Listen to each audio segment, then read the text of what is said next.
The picture on the screen is Nimzovich. He was a famous chess grandmaster in the middle and early part of the 1900s, and one of the most famous writers on chess of all time, and inventor of a number of new ideas in chess.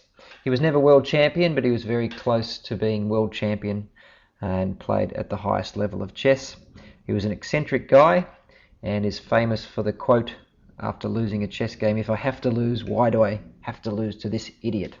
So he was a bit unusual and a great chess theorist.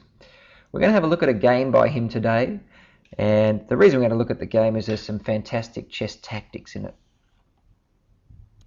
The game in question was from a simultaneous exhibition, which meant that Nimzovich was playing probably 50 people at once. He played it in a place called Perno in 1910. When you play a simultaneous exhibition, you always play white. So Nimzovich was playing white, and the player playing black was known as Rykov. So let's have a look at the game. And as I say, I've chosen it because there's some good chess tactics in here, so we can talk about some tactical ideas like pins and forks and things like that. Okay, so Nimzovich was white, started with e4, his opponent e5. Control of the center, of course, always important, and this is the classical way to stake your claim in the center. Occupy a central square with a pawn and attack a central square with the same pawn. Knight f3 usually follows, developing a back row piece and also, of course, attacking the pawn at the same time. Black defends in the best way. He develops a back row piece as well and takes care of the threat on the king pawn. Bishop comes out to b5, and we have the Roy Lopez opening. Roy Lopez was a Spanish priest, and he invented this opening in the 1500s, believe it or not. And still very popular today. Recent world champion and strongest chess player of all time, Garry Kasparov, this is one of his favourite openings. So you could do worse than play the Roy Lopez. Knight f6 develops the knight, and white castle. So Nimzovich, although he had lots of important ideas at the high end of chess, he followed the basics very closely, and with this move he gets his king safe. d6, and this is a key move and probably part of why we're looking at this game. Black in this position has now put himself into a pin. So the bishop, the knight and the king are in a line, and d6 has created a pin on the knight. And so we have a tactical theme emerging in the game. Nimzovich plays d4, and what he's hoping to do is intensify the pin. A bishop and a knight are worth 3 pawns. They're both worth the same amount, and if you played bishop takes knight, then the pawn would take back and you wouldn't have gained any advantage. But if you can get this pawn up to this square here, up to d5, then you've what's called intensified the pin. The knight can't run away. He's stuck there on that square. And so if the pawn is here attacking it, you might be able to win a knight worth 3 pawns for just a pawn worth 1 pawn.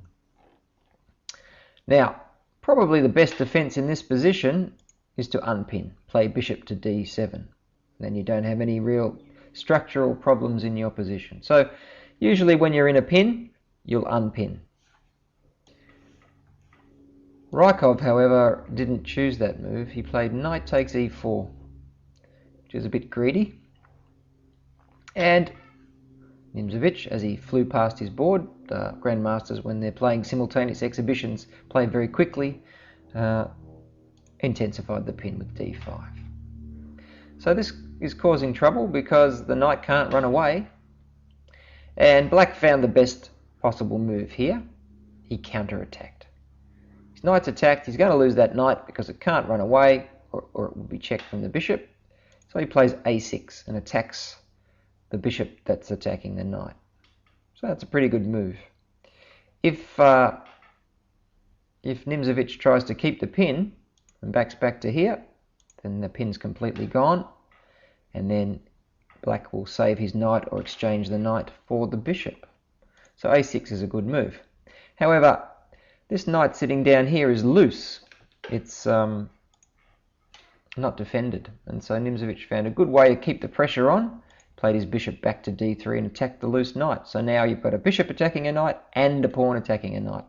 It's always difficult for your opponent if you can attack two things at once, because they only have one move to solve the problems that you've caused them.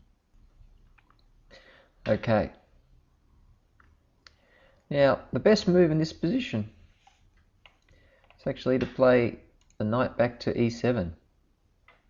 The bishop would take the knight, and then you could use the idea of a fork to gain your points, your material back. Play f5, the bishop goes back to d3, and then you use a pawn fork. So that would be the best way out of that situation.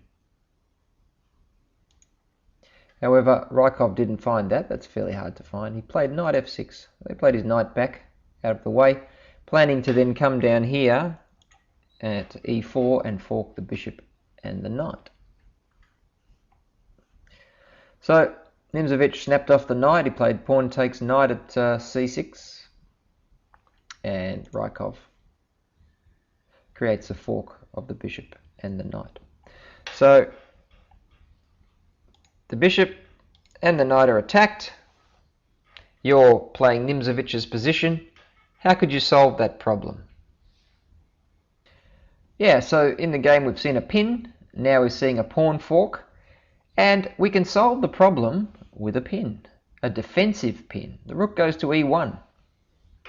And so on e1, it's in line with the king, which means that the pawn cannot move off the e-file. So you've saved yourself your piece from the pawn fork with a pin of the pawn, what's called a defensive pin. Rykov now plays d5 to keep his pawn, otherwise rook takes pawn check.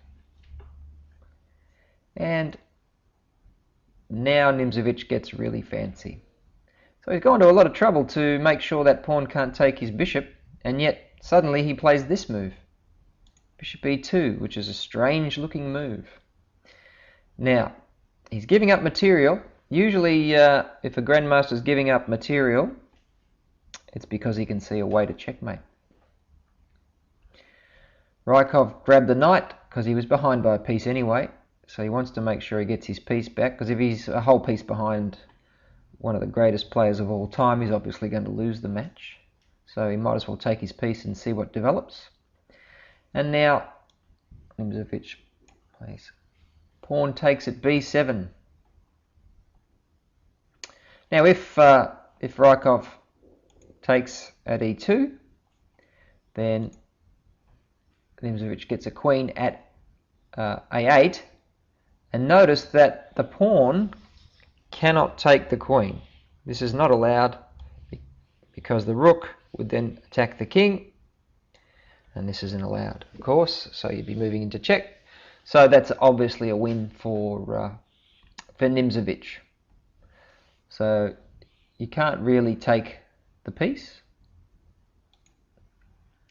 and so the best response is to play bishop takes pawn. And now the point of the game is this famous move now. You'll see that the rook and the bishop are in line with the king. And so we can do a discovered attack. When the bishop moves, the rook will check the king. And the most powerful kind of a discovered attack is what's called a double check. That means that the piece that moves will also check the king. Can you see a double check there? Yes, if you saw it, well done. Bishop comes over here to b5, and it's double check. The bishop's checking the king, rook is checking the king. When you're in a double check, there's only one way out of a double check, and that's to move the king, because you can't capture both pieces at once and you can't block both pieces at once. So there's only one way out, and that's to move the king. But if you look carefully, you'll see that both of the escape squares for the king are still attacked, one by the bishop, one by the rook. And so it's checkmate. So Nimzovich won this game in 12 moves with all sorts of tactical threats.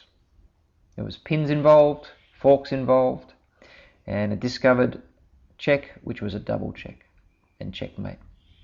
So, as I say, Nimzovich, very famous for deep theories on chess, but he was very good at the basics, very good at tactics, and he understood the golden rules of chess. Okay, so this game was finished with a discovered attack. Let's have a look at some discovered attacks and see if we can find some fancy moves like Nimzovich found in this game. Okay, so in this position it's white to move, and how can you win some points or get an advantage with a discovered attack? Take a look at the position, see if you can find a discovered attack. To find a discovered attack, you need to look for two of your pieces in a row and see how that can be useful to you. So if you need more time, hit the pause button. The solution: the queen and the bishop are in line with the king here, and so when the bishop moves it will be check. So the bishop comes down to e3, it's check from the queen, the king has to get out of check, and then once he does, whether he blocks with the bishop or moves his king away, this bishop here captures this queen here. So that's a discovered check that wins a queen. This position here is very illustrative of why you need to keep your king safe. Notice the rook at e1 is in line with the king at e8, and in between is a knight. How can you do the most damage with that knight? Have a think what you would play. If you need more time, hit pause. The strongest move is the discovered check. Knight c6, check.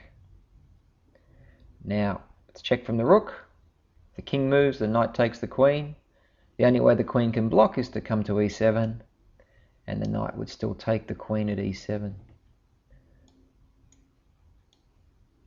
Bang. So another discovered attack that works on an uncastled king.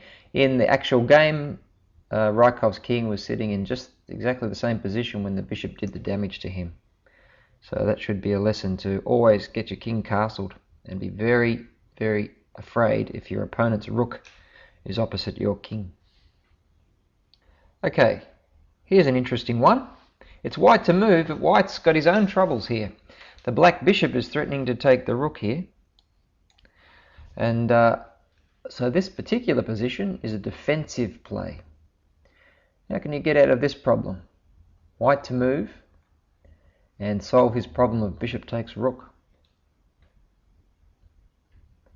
If you need more time, hit the pause button. The solution is a discovered double check. So just like in the game we looked at, a double check can be played. Knight comes up here, check on the king from the knight and the rook, so it's double check. We've discussed already that from a double check, the only way out of a double check is to move your king. And after the king moves,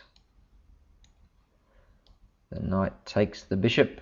So the other thing to notice in that position is that you've got a fork relationship. Particularly knight forks can be difficult to see, so you should always notice when pieces are in a knight fork relationship to each other. So the bishop and the king are in a knight fork relationship to each other, and that fact, along with the fact that the rook and the knight are in line with the king, helps you to find the tactic. The other thing you should be doing, these are sort of, if you like, geometry or geometric ideas. The other thing you should be doing is trying every possible check and capture. So if you tried every possible check in that position, you'd have found that move eventually. But after a bit of practice with these sorts of patterns, you start to see them straight away, which makes you a very strong chess player. So you should be doing lots of checkmate puzzles, and if you can get yourself some tactical puzzles, they're very good practice at finding these sorts of tricks and traps for winning games. Alright, so just like the previous example, White's got his troubles here. His queen and king are pinned. The rook at f7 is supported by the rook at h7. And so he's got his own problems. He's about to lose a queen for a rook, which is not good. But he can find a way out of that situation. If you look really carefully, you'll be able to find a way to get out of that problem. So have a think what move you would play to solve that problem. If you need more time, hit pause. White gets out of the problem by noticing that his queen and rook are in line with the king. Therefore, when the rook moves, it's going to be check from the queen. And so he solves this problem with a double check. Rook comes up and takes the pawn. Check from two directions. Double check there. King has to move because a double check, the only way out of a double check is to move your king. And then from there, after the king moves, rook takes f7, and white's solved all his problems using a double check. He's going to go on to win the game. So very powerful discovered and double attacks, particularly discovered or double checks. And Nimzovich showed you how to do it in the game today. So always look around for pieces in a line in a chess game, particularly if they're in line with a king. It's very, very powerful. And from the examples you've seen today, this should underline the fact that king safety is very important. And when your opponent's king's out in the open, start to try to set these sorts of tactics up. So good luck in your games with your discovered and double attacks.